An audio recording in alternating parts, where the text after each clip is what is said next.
Tiffany, I'm not going home tonight. So don't wait for me. At busy din nga pala ako bukas. Busy? Baka ayaw mo lang ako makita. May sinasabi ka ba? Ha? Ha? Wala. Sabi ko, okay, sige. O ano, umuwi na ba yung asawa mo? I mean, asawa mo sa papel? Hindi pa. Busy daw siya eh. Busy? Anong busy? Ano bang ginagawa niya? Palagi na lang siyang busy. Wala ba siyang paki sa'yo? Hindi pa ba obvious, Giselle? Baka busy naman talaga siya. Naniwala ka naman. Bakit kasi nagtitiis ka sa kanya? Eh pwede naman kayo mag-divorce. Mahal ko eh. Mahal mo nga. Mahal ka ba? Hello? Chris? Makakauwi ka ba bukas? I don't know. Baka naman pwedeng umuwi ka kahit bukas lang. Wala kasi akong kasama dito sa bahay. Kahit bukas lang, Chris. Sabi ko busy ako bukas, di ba? Di mo ba naiintindihan? Bakit ba kasi akong pumayag na ipakasal sa'yo? You're so annoying. Hindi mo ba talaga ako kayang mahalin? Sa tingin niyo, mamahalin niya ba ako? Maybe, or maybe not. He's a red flag kaya, bakit ba kasi nagustuhan mo yun? Hindi ko din alam. Hindi ko alam kung bakit ba ako nagkagusto sa kanya. Sana, pagsisihan mo na kung bakit ka nagpakasal sa kanya. Lagi din siyang busy. Wala na siyang time para sa'yo. Kahit na mag-asawa lang kayo sa papel, dapat he should treat you like his real wife.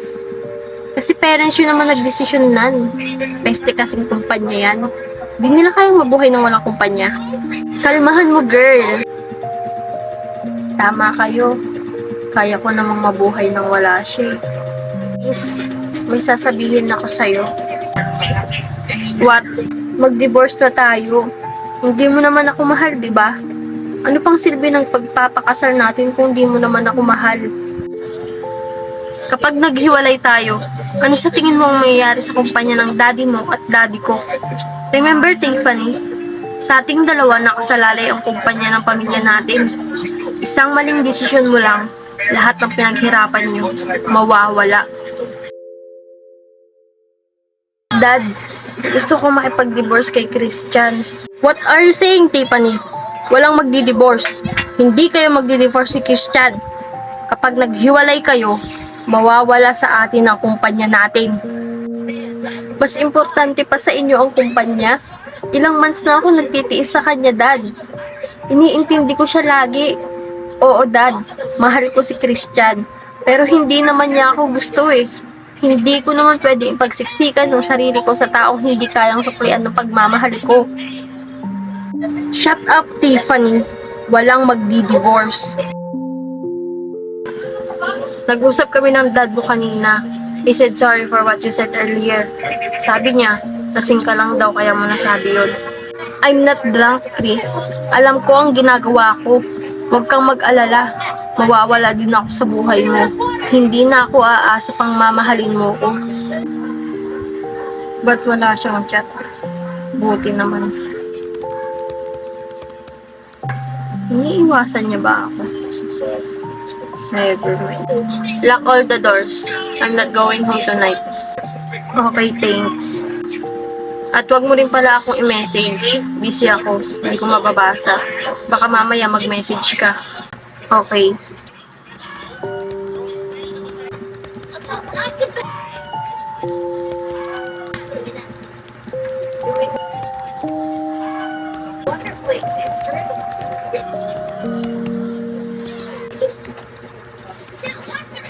Kailan ka ba umuwi sa akin? Buksan mo yung pinto. Bakit? May pinadala akong pagkain. Para saan? Para kanino pa ba? Salamat. Bakit bumabait na siya sa akin? Kapart lang ng plano nila. Tiffany, let's talk.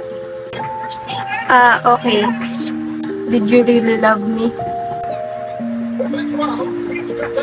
Ha? Minahal mo ba ako?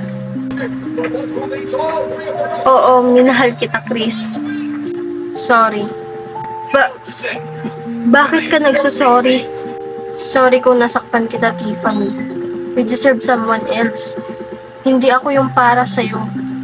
Thank you for loving me, Tiff. Pero hindi kita kayang mahalin. I'm sorry. Pumirma na ako sa divorce paper. Pirma mo na lang yung inaantay. Ito naman yung gusto mo, di ba? Napag-usapan na namin to. Nakahanap na din sila ng paraan para hindi mawala sa inyo yung company nyo. Again, I'm sorry, Tiff. Oh, okay lang. I just realized that I don't need you in my life. Kasi una pa lang, hindi naman talaga kita gusto. But they forced me to marry you. I know that you don't love me, Chris. Pero bakit pumayag ka pa rin sa gusto nila? Hindi mo ba alam na nasasaktan ako? I know, Tiff. Alam ko na nasasaktan ka. Alam ko na nahihirapan ka na. Kaya nga ako pumirma na ako sa divorce paper, di ba? Para matapos na to. Para malaya ka ng mahalin yung taong mamahalin mo. Sorry, Tiffany. Pero ikaw yung mahal ko. Why do you have to do this? Christian, am I really hard to love?